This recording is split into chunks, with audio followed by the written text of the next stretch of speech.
Écho des Béninois de la diaspora, c'est avec Ariane Da Silva. Rebonjour. Rebonjour.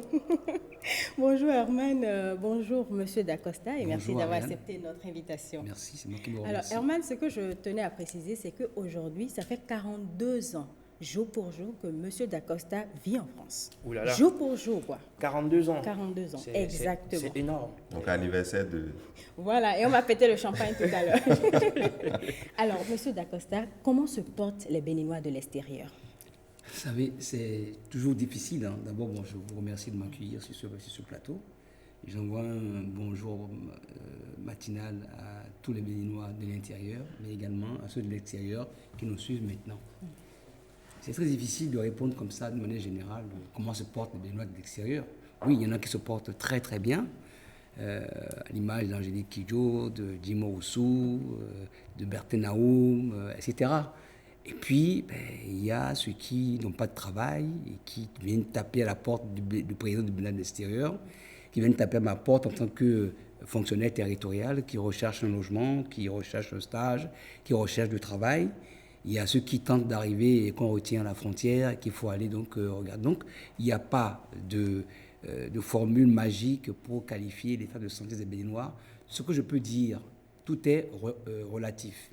Si on prend les Béninois de l'extérieur en général, à côté des autres communautés, on peut quand même se réjouir que nous ne sommes pas si mal lotis.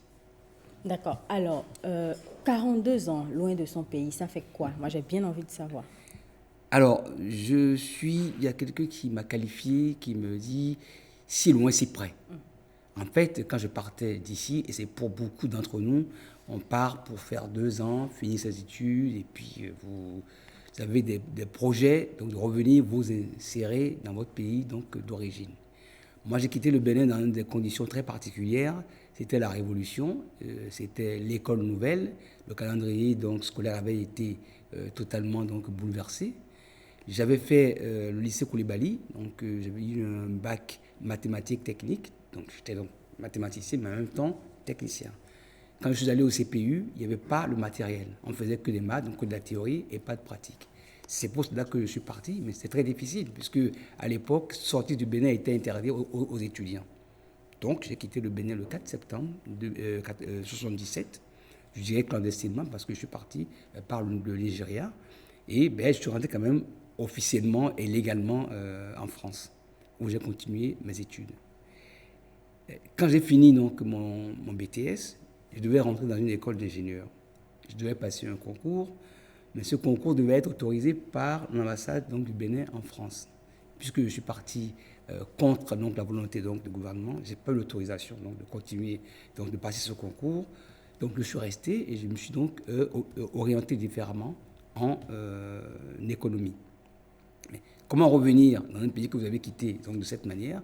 Il fallait donc au quotidien essayer donc de s'intégrer dans le pays où on était. Parallèlement à mes études d'économie, je donnais des cours de mathématiques. Et c'est fortuitement que le père d'un de mes élèves m'a fait rentrer à la mairie de Rogny-sous-Bois en mai 1981. J'y suis jusqu'à aujourd'hui. D'accord. Il y a plusieurs Béninois qui vivent à l'extérieur et qui ont bien envie de faire des choses pour leur pays. Alors, quelles sont les facilités que nos autorités ici leur offrent? Ariane, on va revenir sur ce débat parce que c'est justement, vous êtes un peu en avance sur le conducteur, bien évidemment, parce qu'on l'a prévu dans la rubrique Le Talk, on parle de construction de la nation, participation des Béninois de la diaspora, M. Dacosta. Vous allez, Herman, bien sûr. si vous le permettez, j'ai bien envie d'avoir une idée du nombre de Béninois que nous avons à Absolument, l'extérieur absolument. de par le monde aujourd'hui, puisqu'on a le président du Haut Conseil des Béninois Alors, sur ce plan. on évalue aujourd'hui la statistique des Béninois de l'extérieur entre 2,5 millions et 3 millions. Et à côté, au Nigeria, on est déjà plus d'1 million. Donc nous sommes globalement le tiers de la population nationale. Le tiers donc de la population nationale Tout à du fait. Bénin qui se retrouve hors de ses frontières, bien évidemment, ils peuvent servir à grand-chose, pas à quelque chose, mais à grand-chose pour la construction de la nation. Ariane Da Silva, on va vous retrouver tout à l'heure dans le talk pour faire le débat, la participation des Béninois de la diaspora dans la construction de la nation. C'est dans le talk.